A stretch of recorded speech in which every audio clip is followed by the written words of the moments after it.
you getting anything? Are you plugged in? I didn't plug in that XLR. So you just have like a mic up or something?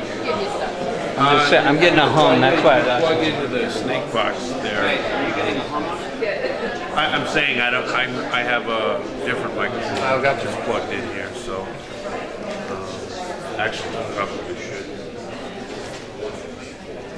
take it right now. I'll change it when they have a little bit of a break. Sometimes I do get a hum from it though. When they swap it over, it goes away. Well, when they activate it, they say that it works really well, but even in the state house, it's the same thing. Plus, there's only 2 of them. Right. The top 2 that work okay. Oh, really? Maybe I'm plugged in. Yeah. Is that the sound? Yeah.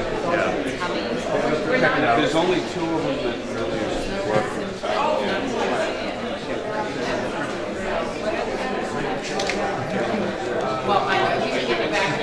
Yeah, it's still humming. How you doing? Good, you? All right.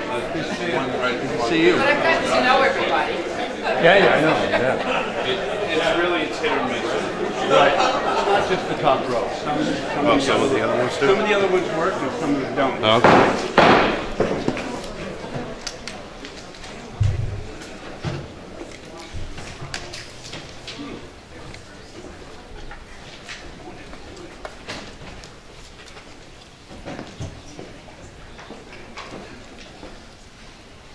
Senate will come out of recess. I'll call the Senate to order. I recognize Senator Bradley for a motion. Good morning, Mr. President. How are you? I move that we adjourn from the late session. All in favor say aye. Aye. All opposed say no. The ayes have it. The motion to adjourn passes. We are now in the early session. Senate will be attentive to our chaplain, the Reverend Jason Wells.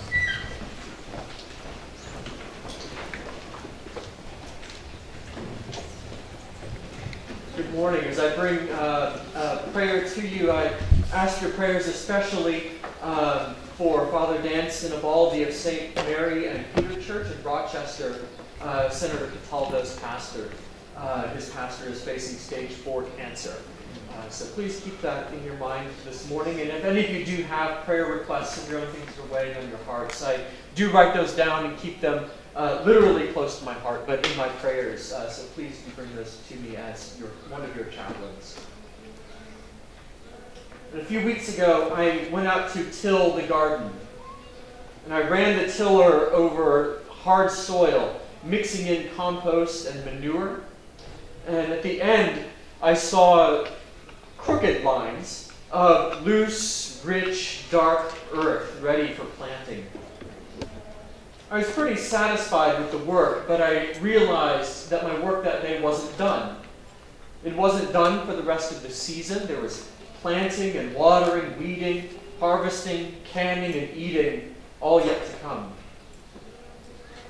Some days our work is incomplete, but it's enough work for the day.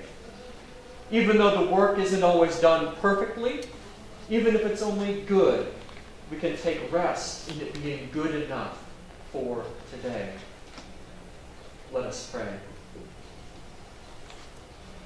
Almighty God, in whom no work is perfect except your works of love, and in whom no word is final except your holy word, we offer to you our work today, imperfect and incomplete. Take this offering from us, limited though it be, and give us rest and peace to serve you for yet one more day. Amen.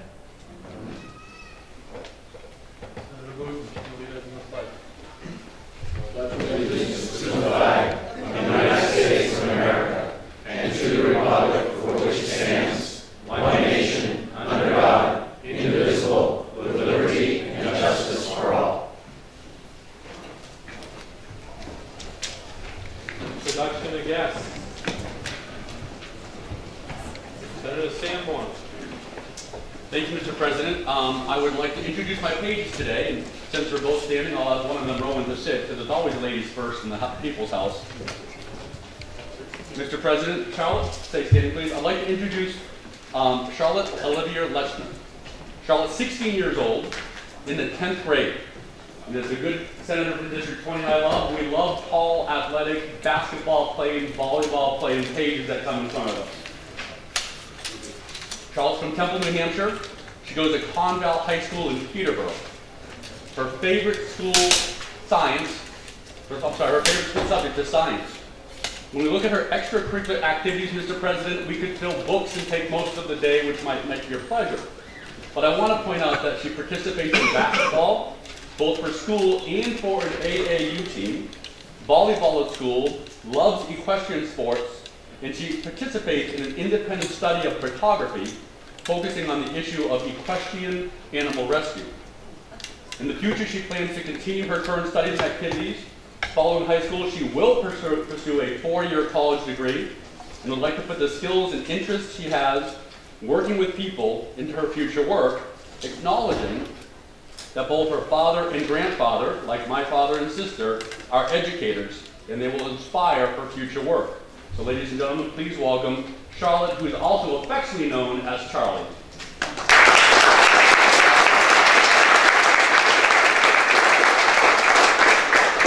And next, Mr. President, I'd like to introduce my close friend, Rowan Bowman. Rowan's also 16 and in the 10th grade from Temple, but goes to Brooks Private School and is studying AP World History. In his free time, he also enjoys basketball, reading, and actually practicing circus arts. He'd be good here in the Senate today, Mr. President. His long-term goals, Mr. President, is he's looking forward to his time that he spends as the state senator from District 9 on his stepping stone to become governor after he graduates college. And with that, Mr. President, I'd like to introduce Rowan Bowman.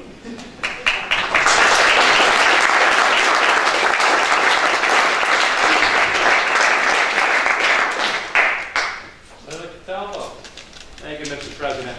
As we all know, that yesterday was a special day for me, and for someone else who's here today. And I would like to introduce, before I introduce my wife, by the way, Cheryl, 42 years ago, yesterday, we were married in the church with some 40 people who are friends from that church in St. Mary's and St. Peter's in Farmington. And after 40 years, I still have to say that I'm truly in love with this lady. Yeah. And Mrs. C, please stand.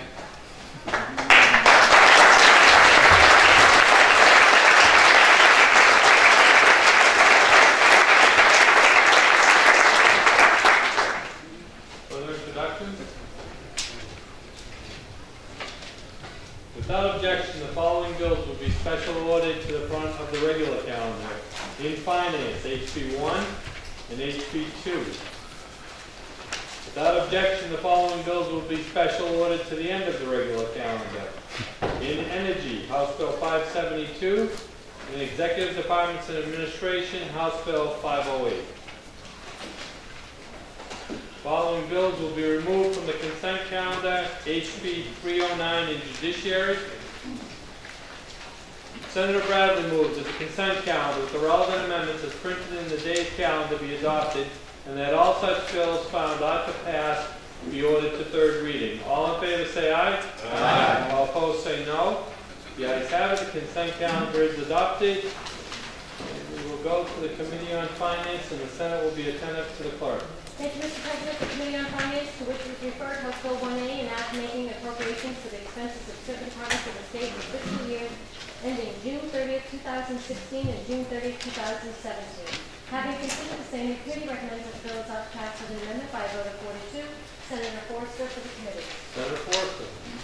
Thank you, Mr. President. As chairman of the Finance Committee, I'm pleased to move House Bill 1A ought to pass with amendment. Mr. President, it must feel a little odd to be up there at the podium instead of down here bringing out House Bill 1.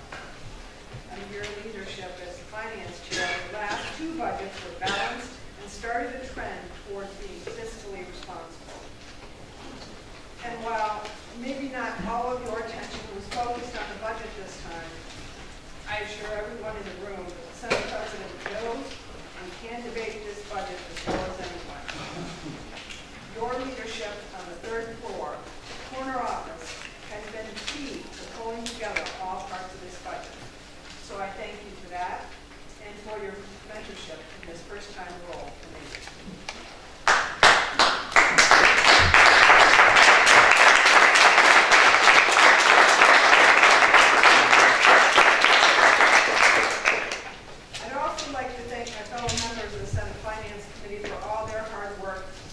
dedication in crafting this budget. Senators Little, D'Alessandro, Hosmer, and Reagan. We did things a little bit differently this time.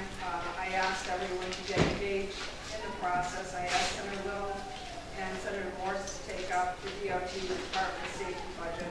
Senator D'Alessandro and I agreed to work on Health and Human Services. Senator Hosmer focused on judicial, and Senator Reagan focused on education. And I thank all of you for your hard work. This budget today is a thoughtful, conservative, yet compassionate budget. It represents months of hard work, starting with our state agencies, building on the governor's budget and the hard work of our House colleagues. The Senate Finance Committee met many hours to listen to agency presentations and considered many amendments. Our public hearing lasted 9 hours, and I'm proud to say committee members listened respectfully to everyone who wanted to speak, for as long as they wanted to speak. I was especially pleased to have the help of my vice chair, Senator Little, during the budget process. Now, we didn't agree on every aspect of this $11.3 billion budget, but there were many times that we did. And I remember when I asked Senator D'Alessandro if he would like to work with me on the Health and Human Services budget. I remember us sitting in the Senate Finance Committee room going through Health and Human Services budget. And I have to say that with the exception of maybe the New Hampshire Health Protection Plan, we agreed on just about everything. Senate total appropriations represent an increase of $170 million over House levels, and Senate general fund appropriations represent an increase of approximately $99 million over House levels. The governor proposed more than 129 new fees and taxes in her budget. Those fees and taxes were removed in the Senate budget. We found a way to build this budget without adding any unnecessary financial burden on our hard-working citizens. This budget reflects our priorities, and those priorities were simple. Ensure our most vulnerable citizens' needs are met, help support job creation and economic growth, protect taxpayers, and live within our means. This is a thoughtful, conservative, compassionate budget. It fully funds development for disabilities, servicemen, and non-Medicaid programs like Meals on Wheels and transportation services. It restores $2 million in each year of the biennium for emergency shelter programs, which serve over 4,700 individuals each year. It increases the cap on services for mental health low utilizers from $2,000 to $4,000, as is contained in current law, and restores a general fund appropriation of approximately $250,000. It funds existing mental health services and provides funding for new mental health programs at a total cost of $22.9 billion. It fulfills our promise to our nursing homes and our home health agencies of Granite State Independent Living and Essentia by returning the $7 million appropriated to them. It also eliminates the 25% diversion of benefit from the nursing homes and provides, for the first time since 2006, a 3% rate increase to the home health care agencies. These are the folks that help our people stay out of nursing homes for as long as possible. And I'm really proud that we're able to provide that funding, although maybe not as much as some of us would like. We were able to start that process. As a personal priority of mine, reestablishing the alcohol fund. This fund was created in 2001 by Senator Ned Gordon. It was funded in the first year and then suspended every year since then. In this budget, you stopped the suspension of the alcohol fund. We, originally the funds were supposed to come from the Liquor Commission, and what's been happening over the years is that the fund has been suspended, and we've taken judgment this year to turn the alcohol fund back up. And it's working like it was originally intended to work. It includes $6.7 million in the fund for the alcohol fund, and we will be spending across state government a total of $42 million over the biennium to address the opioid and substance misuse crisis in New Hampshire. And this budget reflects some other important priorities. It fully funds the tourism promotion budget. It provides tax relief to boost the New Hampshire economy more than 95% of our state's private sector workforce more money to reinvest into more good-paying jobs. It lowers the business profits tax for the first time in 20 years. It cuts the business enterprise tax for the first time ever. We are sending a signal after years of stagnant job growth. New Hampshire is open for business.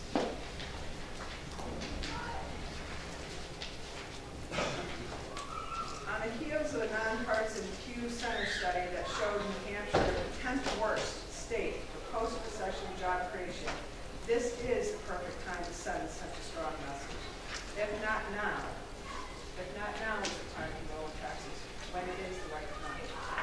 This budget also doubles the rainy day fund to $21.1 million at the end of the biennium.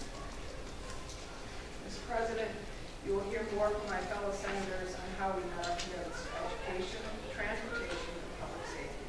There's always more we wish we could do, but spending more on one program means taking it away from another, or asking New Hampshire taxpayers for more of their hard-earned money.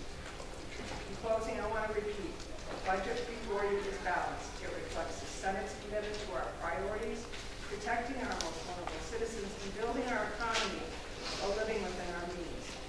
I also want to take a minute just to thank the staff members who were involved in this year's budget process, especially the LBA. I don't think they're here. Once again, Jeff Pattison and his talented crew of member country have gone above and beyond to serve the House and the Senate during this process. We wouldn't have been able to make this happen without their input.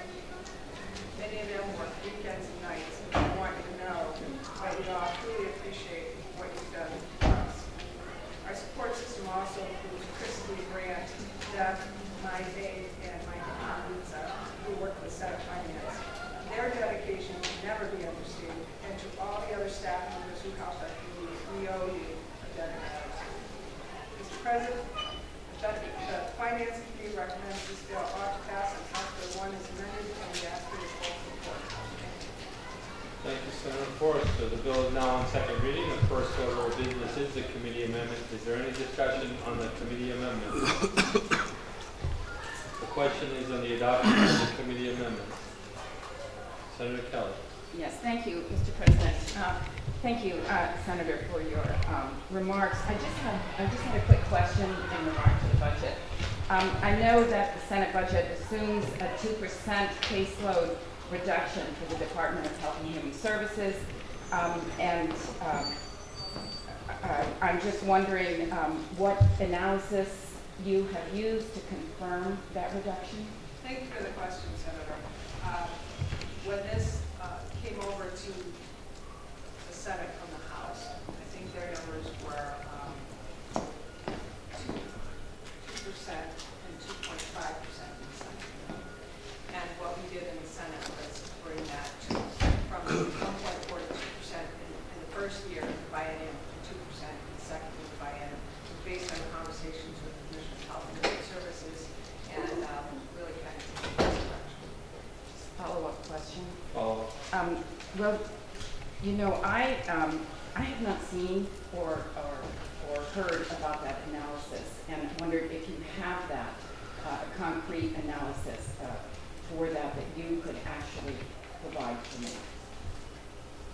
Again, Senator, we've had many conversations with the Commission of Health and Human Services, and I believe we rely on the information that he gives us. One more follow-up, and that's it. Were those conversations in a public hearing, or were they with you?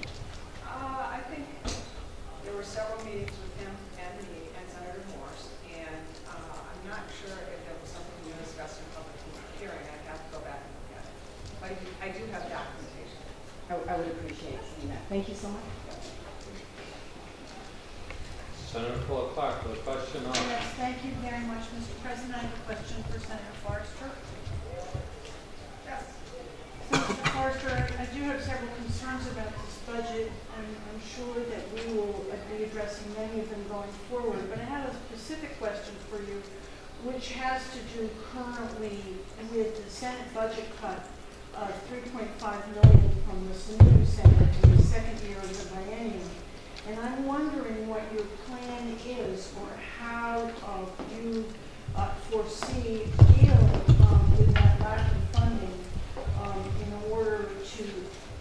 the community center functioning in the lot? Thank you for the question.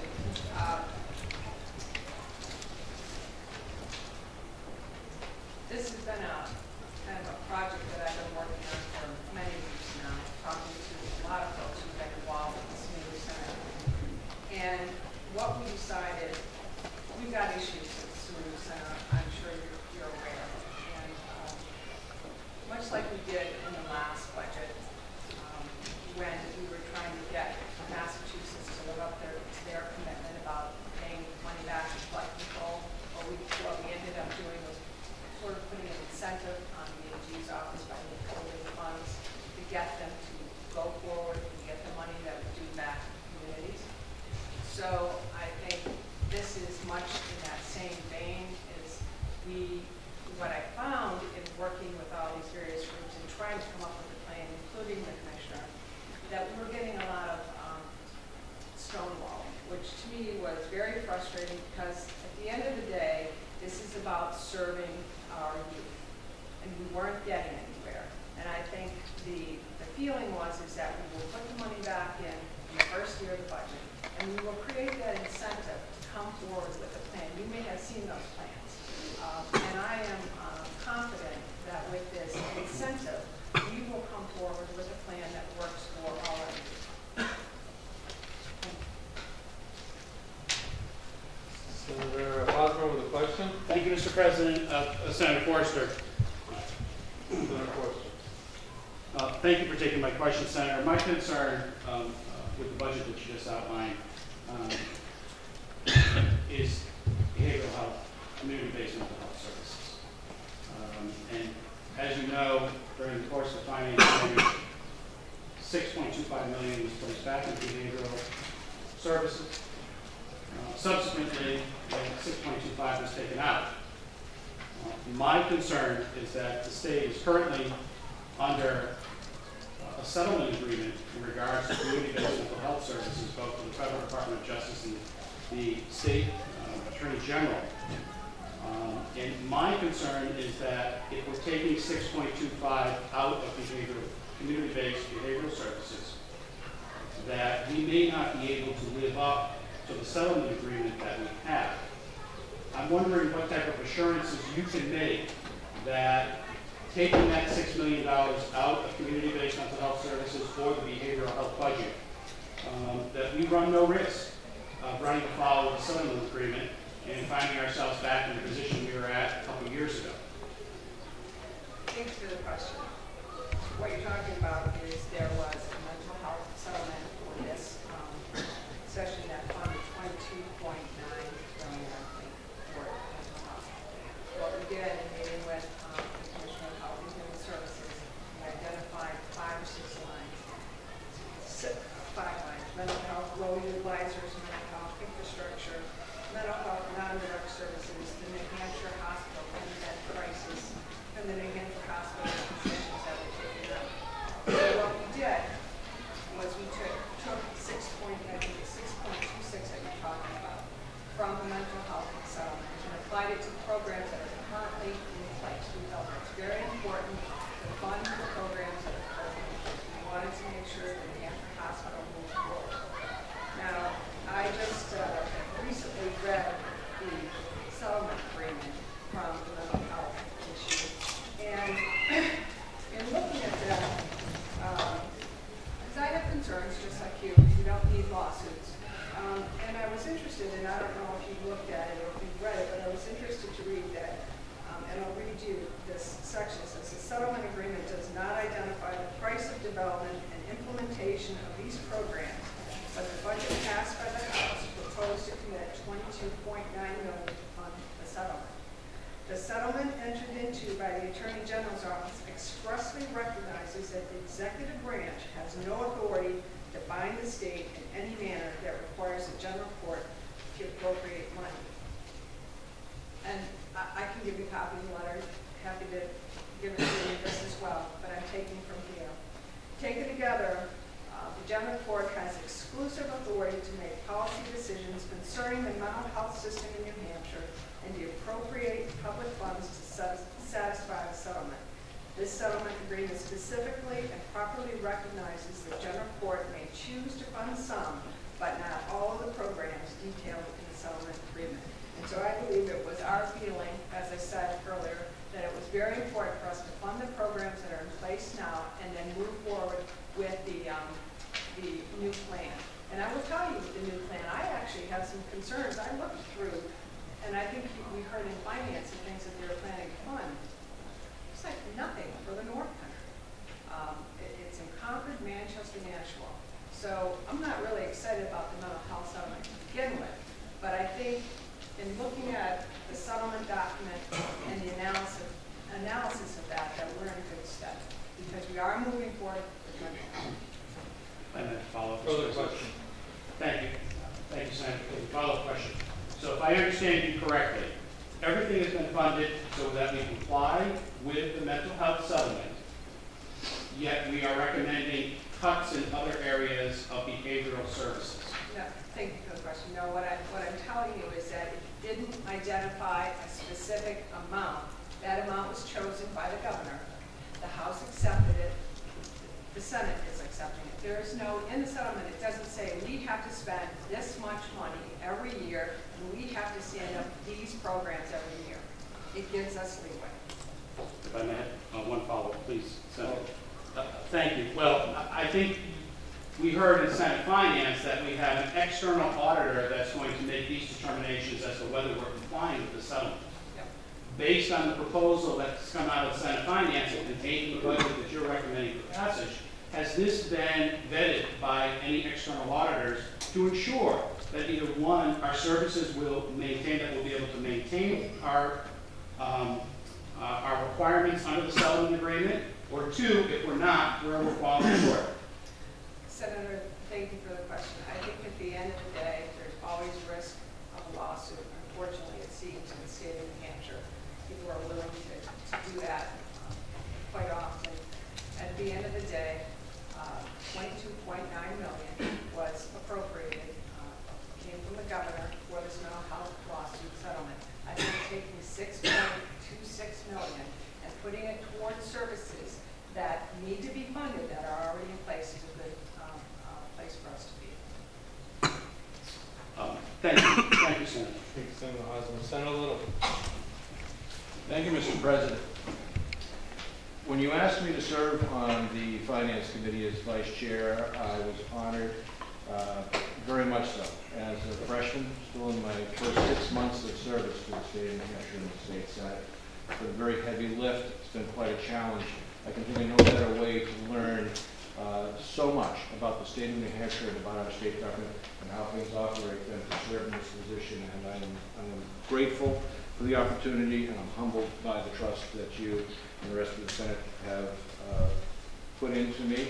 I learned a lot through studying of House Bill 1 and House Bill 2. You know, we had hundreds of people who came to testify before us on the budget. Many of them expressed their concerns.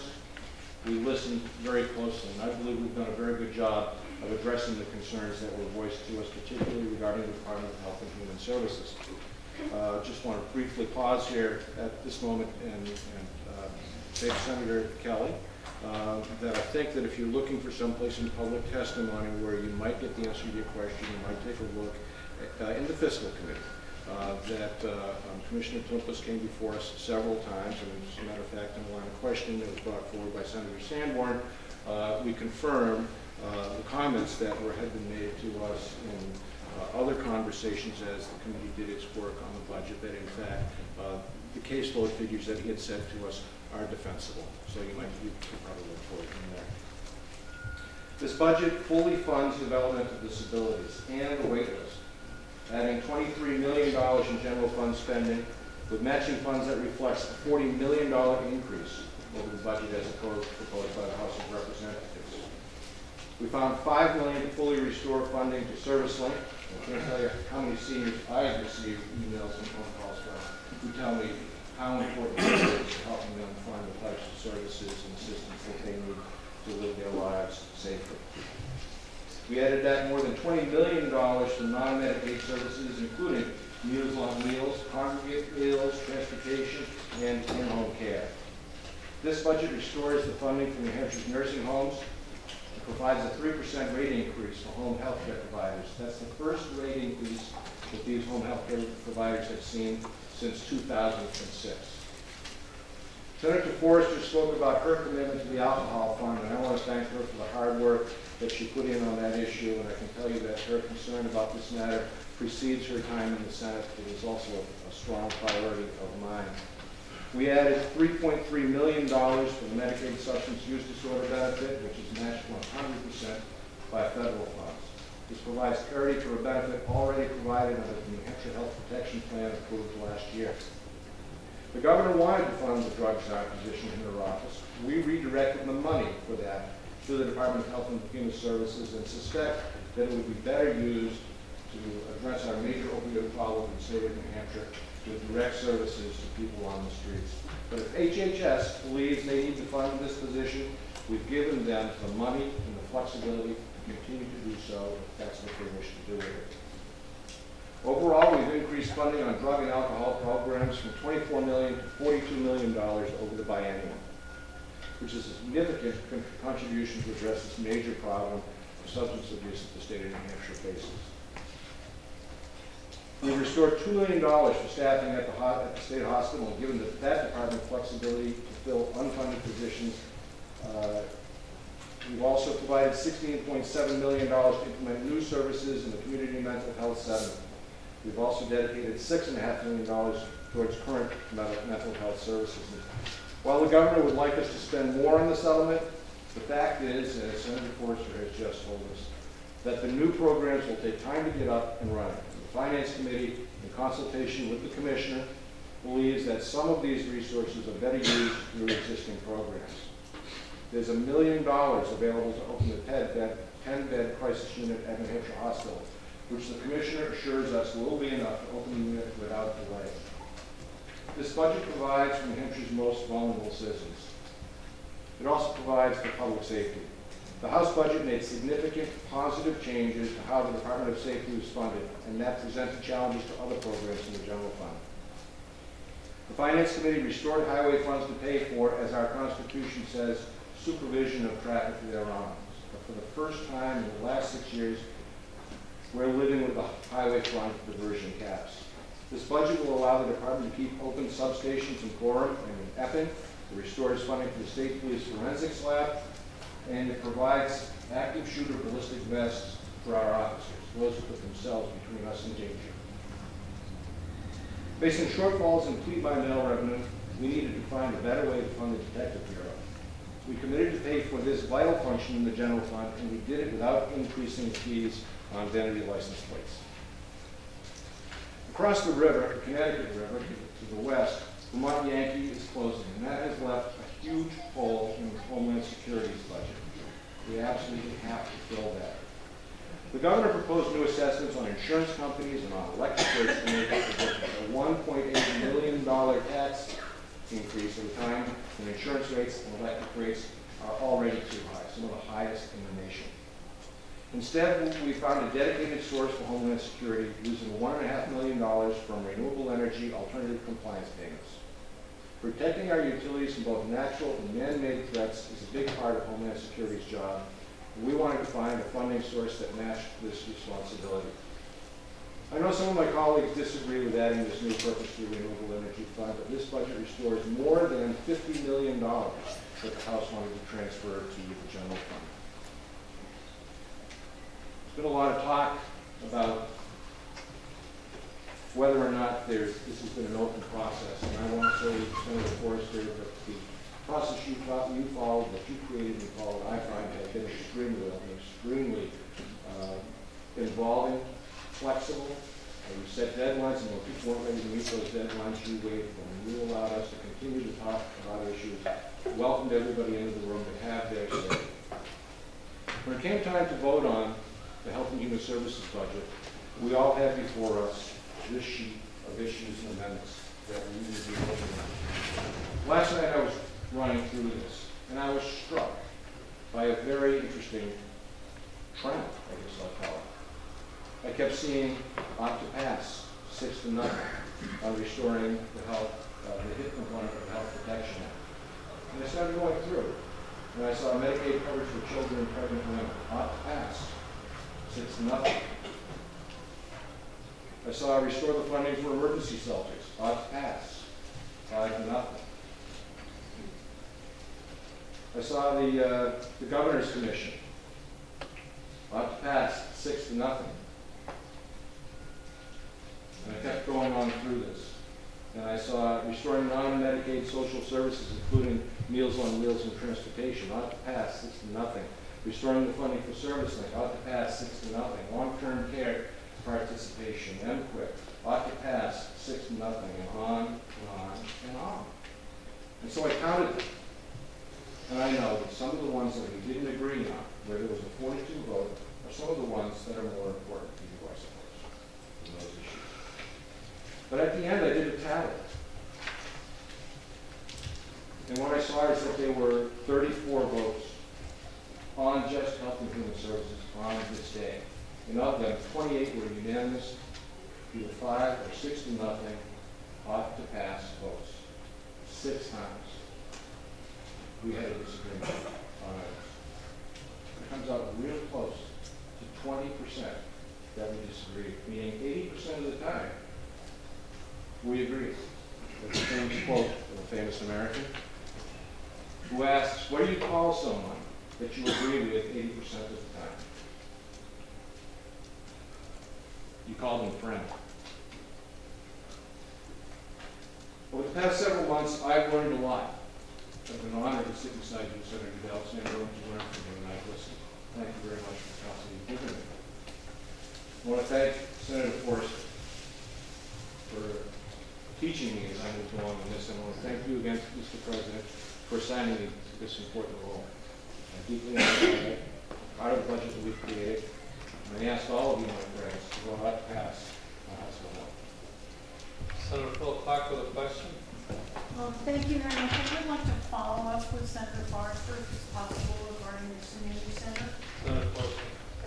Thank you very much. I wanted, when you talked about the fact that you see defunding the Sununu Center as a way of bringing them to the table, I have 2 questions to ask you. One is there any deadline as part of going forward as to when we would have a new plan in place? And what happens if there is no new plan? Thank you, Senator. I don't have the document right in front of me, but we do have deadlines. I believe it's November. The plan. Right?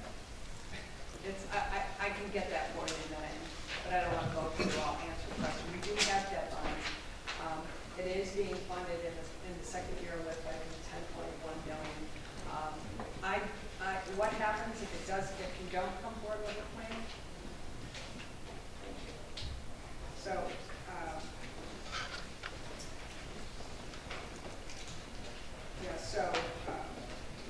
we're requiring Health and Human Services to present its plan to reduce the cost of providing services to the fiscal committee by November 1st. So we can implement the plan on January 1st. And we're giving Health and Human Services and Governor Hassan the flexibility to realize those efficiencies where they deem most appropriate. And so, to your question about what happens if we don't have a plan, I believe we will have a plan. I will tell you that, again, I mentioned it earlier, working on this process, working with so many people want to make this happen, and I think we just ran out of time. I think the way that we've crafted this in the budget puts the incentive there, which I think everybody wants to see the proper and appropriate use of the Sununu Center, and I believe that there will be a plan. When the plan comes forward, I assume that it will have money associated with it, and does this mean that we have to open up the budget next year in order to ensure funding for the second year of the biennium? Thank you for the question. We will not be opening up the budget. I think maybe that's one of the reasons we have a rainy day fund if we need to draw from there, but I believe that we will find the funds where it's necessary to make sure that the Sununu Center goes forward. And don't forget, too, that there will be matching funds from the federal government as well. Follow up again. If we're not putting funds into that center, how can we receive those matching funds from Washington? Well, I think I just, thank you for the question, Senator. I think I just mentioned that if we need to find funds, we will find funds. We have a rainy day fund, which I just told you that Senate Finance built up to $21.1 million that we need in emergency situations. And I believe we can find the money. That's what New Hampshire does. We find the way, the will, to fund programs and services that are needed for the state of New Hampshire. I'm confident we'll do it. Senator Hosmer with a question? Yes, for Senator Little.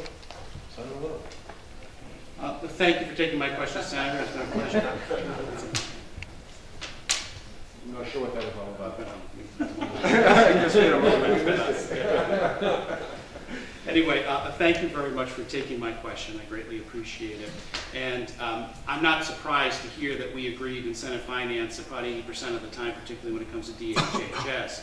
But wouldn't you agree with me that was more of a reflection of the very poor budget, almost irresponsible budget sent over to the Senate from the House, and what we voted on was consistent with the governor's wishes 80% of the time. I do like when we agreed with each other, Senator Hosmer. In this instance, I'm not going to, because I think what we benefited from here in the Senate is a matter of time. We were able to draft our budget based upon an increase in anticipated revenues, and we were able to increase those revenues because we were able to take in, we certainly had the benefit of the strong receipts that the state received in April, and we were able to put more time into it. We also, as you said, had the benefit of information that we received from our constituents and from many interest groups who were able to give us the type of feedback that helped us realign our priorities. And so I don't hold any ill will or say anything ill about the House and the budget they sent over to us. They have a very short amount of time. The governor sends in the budget. They have to work on it very quickly. We benefited from having more time to think about it, able to react to the responses that came to their budget, and better trends as the economy improves for state revenues. So I'm not going to criticize the House here in the Senate. I think that we need to move forward. I hope you will join me in voting for this budget, and that we will work together as we move forward with the Committee of Conference to work with the House to get a budget that is compassionate and responsible for the state of New Hampshire. Thank you. And a follow-up, please. Thank you. Thank you.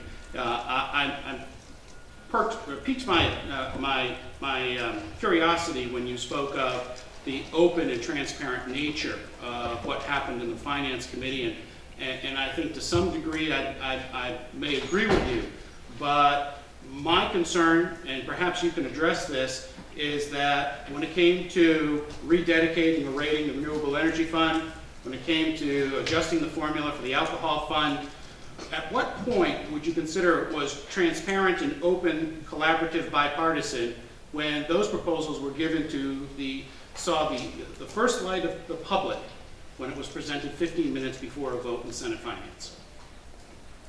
I think that timing-wise, I would change a few things, without a doubt. But what says to me we had an open process is the documents that Senator Forrester provided all of us with on a regular basis, where you see that when we came into our committee meeting every morning, we had in front of us this list of items that are open that we're going to discuss.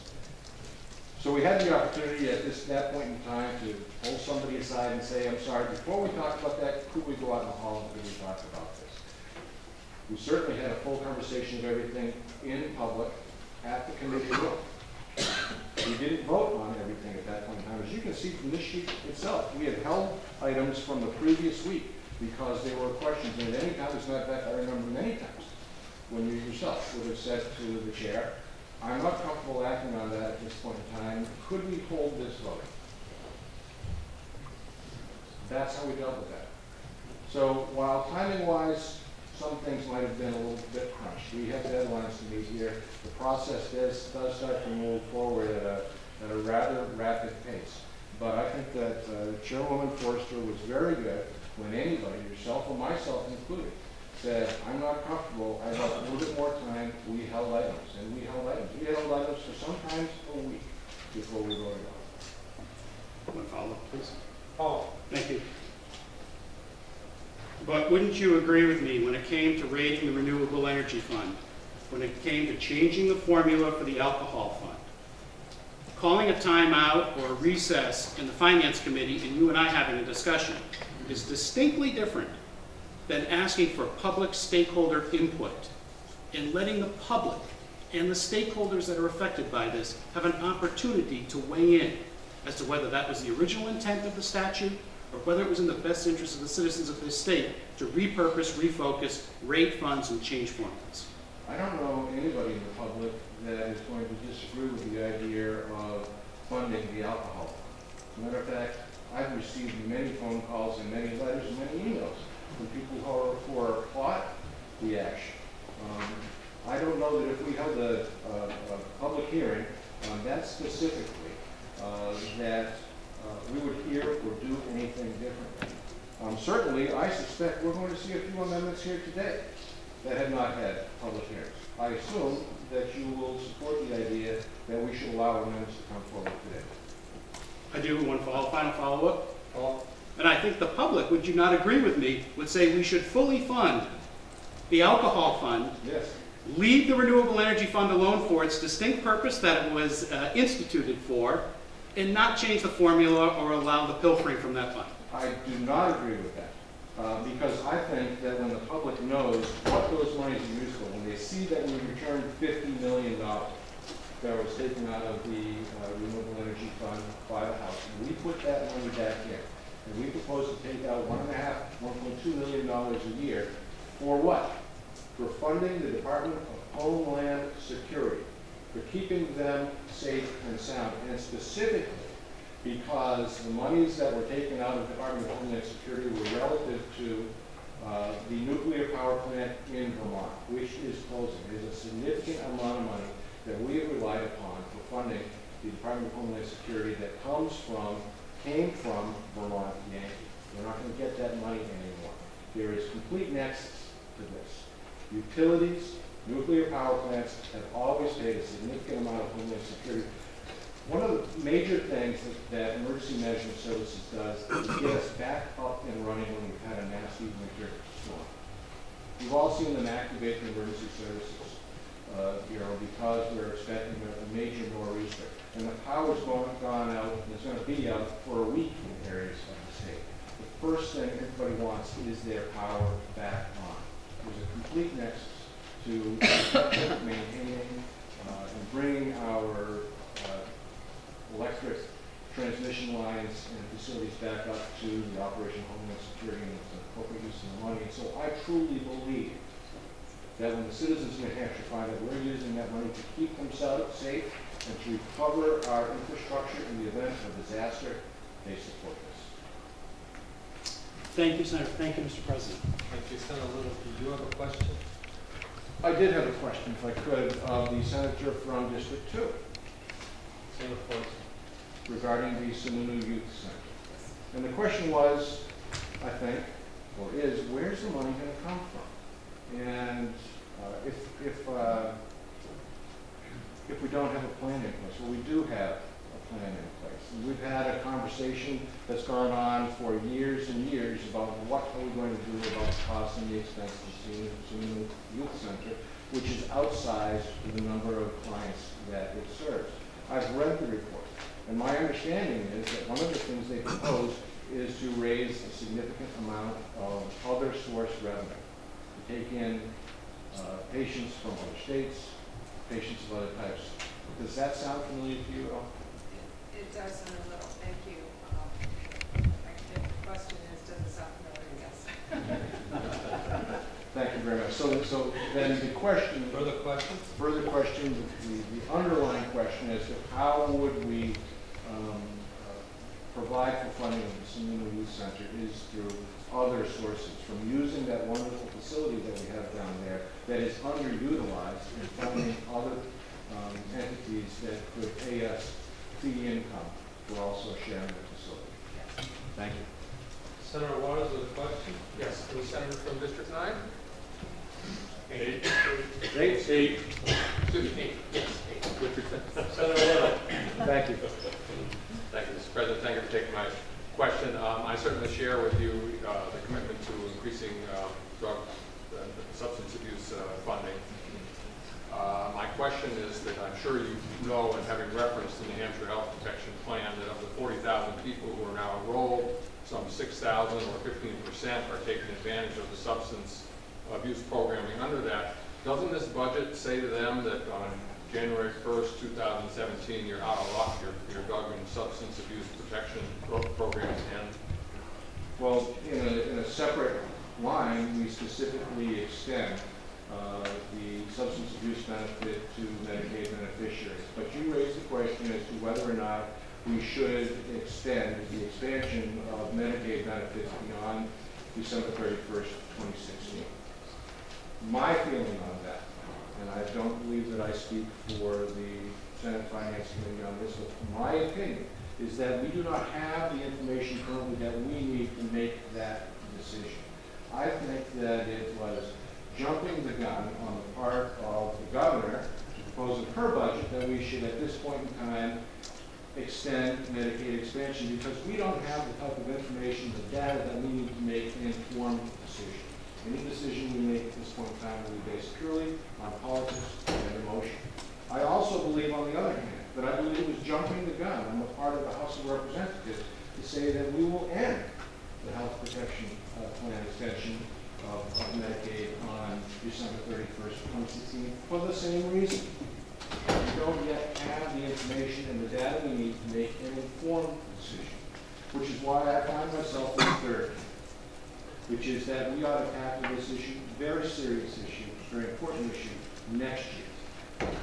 The expansion of Medicaid was passed and took effect on July 1st, just last year, less than a year ago.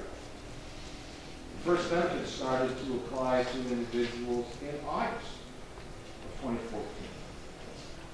There's no way that that is enough of a trend for us to make a decision to know whether or not this is the right thing to be doing. There have been other developments, we all know, that the U.S. Supreme Court is looking at the Affordable Care Act, and they're questioning whether or not the type of system that we did is in fact legal under the Affordable Care Act. It may go away.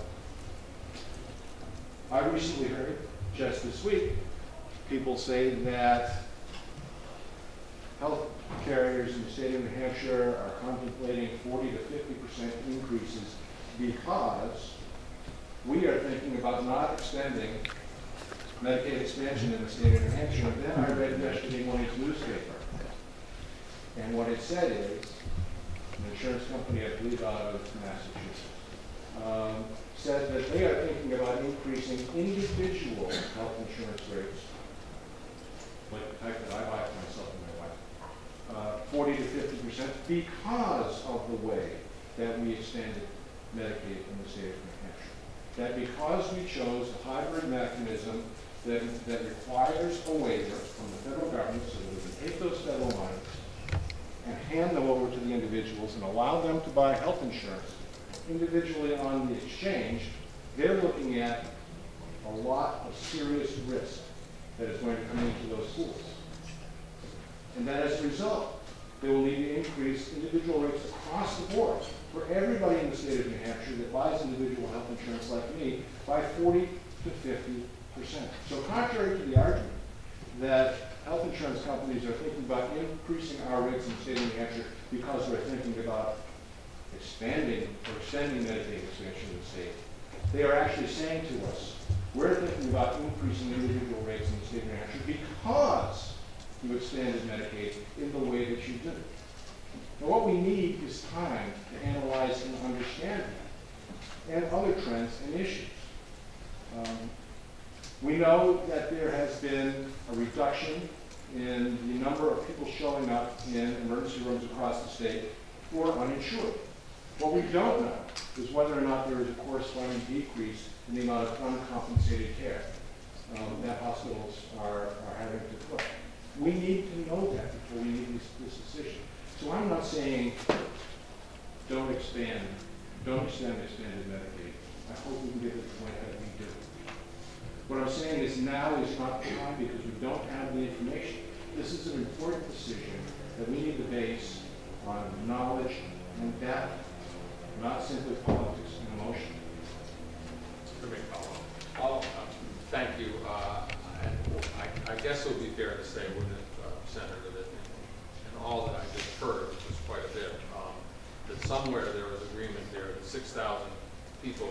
state have a demonstrated need for drug and alcohol treatment, and that this budget does not guarantee that that treatment will continue. This budget does not propose to extend Medicaid expansion past December 31, 2016, because we don't have the information to be able to make an informed decision about that.